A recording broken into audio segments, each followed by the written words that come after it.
the lords and the serfs, the bourgeoisie and the proletariat. In England, these two separate classes made up society for a century.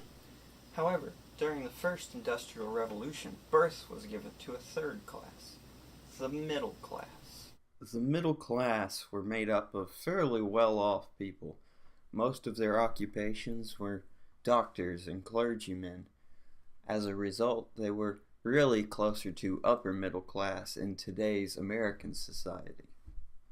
However, this gentry, as they were called, lacked the prestige that was typically found among the elites of England, even if their wealth was similar.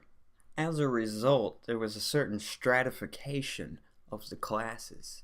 Despite their similarities, there was enough difference that there was a certain classism that existed. The elites were, well, snooty. Now, in the book Northanger Abbey by Jane Austen, we see a lot of this classism show up. Now, the classism itself is fairly subtle and minute. However, it would be easily picked up if you were a reader at the time. It is not until later in the book do you see classism really show up in its full force, as it affects things such as romance and love. Since I have no desire to spoil this riveting tale, let's just say that our heroine learns that this class divide is both heartbreaking, annoying, and just plain silly. Austen was not a fan of this stratification. Now, if we look at Jane Austen's life, we can see that her experiences greatly informed the novels that she wrote, including Northanger Abbey.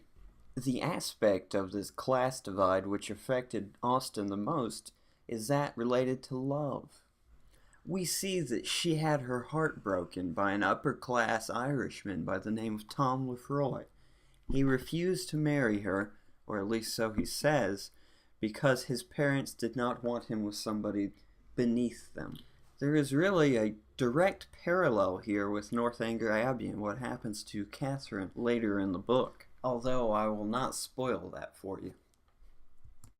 All in all, there's only a little bit that can be said in a couple of minutes about classism and the middle class and anything pertaining to that socioeconomic topic.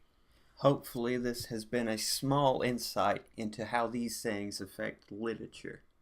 Thank you.